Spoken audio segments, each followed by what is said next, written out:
Assalamualaikum warahmatullahi wabarakatuh. Bismillahirrahmanirrahim. Alhamdulillahi wahda. Wassalatu wassalamu ala rasulillah. Sahabat bidadari surga rahimakumullah. Kisah Haman Patih Fir'aun yang membangun menara untuk melihat Tuhan. Haman disebutkan dalam Al-Quran sebanyak 6 kali. Dalam kerajaan Fir'aun, Haman menempati beberapa posisi penting dan sebagai pelaksana proyek pembangunan menara sebagai tempat Fir'aun melihat Tuhan. Proyek ini melibatkan 50.000 pekerja, belum termasuk tukang untuk membuat kuil-kuil. Ibnu Katsir dalam tafsirnya menyebut Haman sebagai patih Raja Fir'aun yang mengatur rakyatnya dan yang menjalankan roda pemerintahan. Sebagian mufasir menyebut sebagai wazir, yakni penasihat atau menteri berkedudukan tinggi. Dia memiliki posisi sangat penting dalam pemerintahan Fir'aun dan menjadi salah satu pilar dalam pemerintahannya. Fir'aun memerintahkan Haman membangun sebuah menara yang tinggi untuk melihat Tuhan. Allah Subhanahu wa Ta'ala berfirman, "Maka bakarlah, hai Haman, untukku tanah liat. Kemudian buatkanlah untukku bangunan yang tinggi, supaya aku dapat naik melihat Tuhan Musa." Quran Surat Al-Qasas ayat 38. Tafsir Kementerian Agama menjelaskan dalam ayat ini, disebutkan bahwa Fir'aun memerintahkan Haman supaya menyalakan api yang besar untuk membuat batu bata yang banyak dan mendirikan bangunan yang tinggi, supaya dia dapat naik ke langit melihat Tuhan yang didakwahkan Musa. Fir'aun lalu menegaskan bahwa Musa adalah pembohong besar. Senada dengan ini, Allah Subhanahu wa Ta'ala berfirman, dan Fir'aun berkata, "Wahai Haman, buatkanlah untukku sebuah bangunan yang tinggi, agar aku sampai ke pintu-pintu, yaitu pintu-pintu langit, agar aku dapat melihat Tuhannya Musa. Tetapi aku tetap memandangnya seorang pendusta." Dan demikianlah dijadikan terasa indah bagi Fir'aun perbuatan buruknya itu, dan dia tertutup dari jalan yang benar, dan tipu daya Fir'aun itu tidak lain hanyalah membawa kerugian. Quran Surat Al-Mu'min 40 ayat 36 sampai 37. Dirobohkan Jibril. Menurut Ibnu Katsir, Fir'aun memang membangun menara yang tinggi, dan di masanya belum pernah ada bangunan setinggi itu. Hal tersebut tiada lain karena ia ingin membuktikan di mata rakyatnya akan kedustaan Musa dalam anggapannya yang mengatakan bahwa ada Tuhan lain selain Fir'aun. Konon, pembuatan menara itu membutuhkan 50.000 pekerja dan belum termasuk tukang untuk membuat kuil-kuil.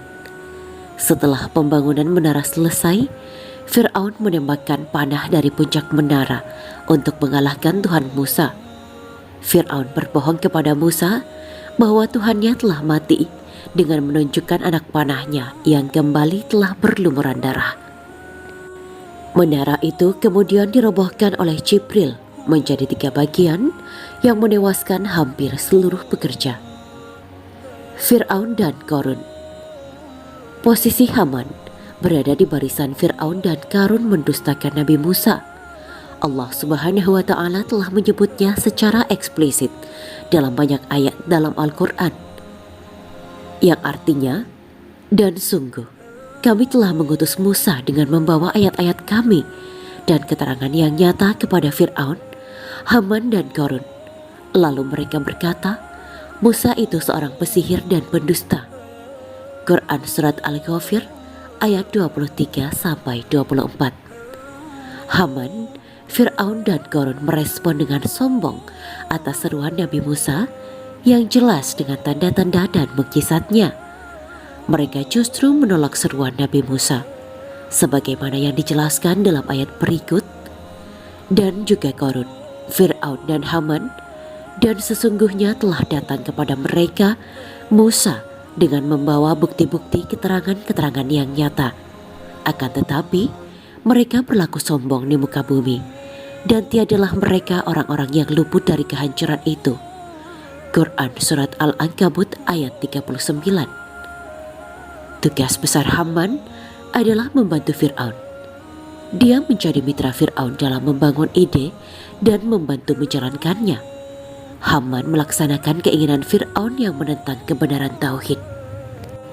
Sekedar mengingatkan, istilah Haman dalam Al-Quran pernah diperdebatkan oleh sebagian orientalis sebagai bentuk kesalahan dalam pembacaan Alkitab dari kitab Ester karena menempatkan Haman 1100 tahun sebelum zaman Ester. Namun, perdebatan itu menemui titik terang setelah ditemukannya prasasti batu Rosetta tahun 1799 dan tersingkapnya nama Haman yang menggambarkan hubungannya dengan Fir'aun. Haman muncul setelah kembalinya Musa dari Madian. Haman jugalah yang menasihati Fir'aun untuk menolak misi keagamaan Musa. Pada peristiwa pelarian Bani Israel dari Mesir, Haman tenggelam bersama Fir'aun dan juga bala tentaranya. Sosok naas istri Fir'aun karena simpan ratusan jimat. Penemuan 100 buah jimat yang diduga milik Fir'aun pada 2018 silam hingga kini masih belum terkuak. Namun, mumi penyimpan jimat Fir'aun itu ternyata adalah Naas, istri Gad Gensu Eyuf Ang, seorang Fir'aun yang memerintah antara 589 hingga 570 tahun sebelum Masehi. Seperti dilansir dari news24.com, penemuan bernilai sejarah itu terletak di kuburan istri Raja Fir'aun. 100 buah jimat dari emas dengan bentuk beraneka macam. Demikian dengan kegunaannya.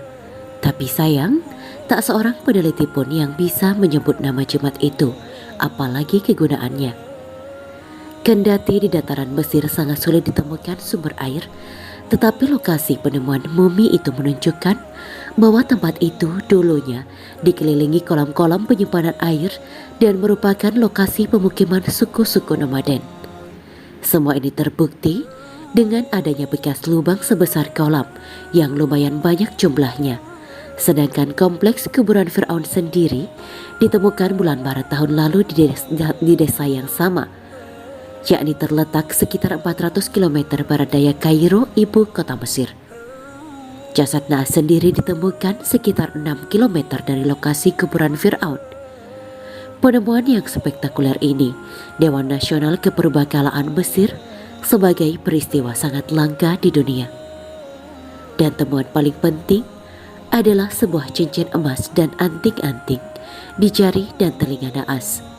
Para peneliti sepakat bahwa penelitian itu akan diteruskan dengan menggali di setiap situs purbakala yang sama untuk menemukan sekitar 26 mumi anggota keluarga Fir'aun lainnya. Tahun 1999 lalu, tim peneliti menemukan kompleks kuburan massal yang berisi lebih dari 100 mumi yang merupakan anggota keluarga para pejabat Kekaisaran Romawi 30 sampai 395 tahun sebelum Masehi. Yang menarik, semuanya ditemukan di desa yang sama.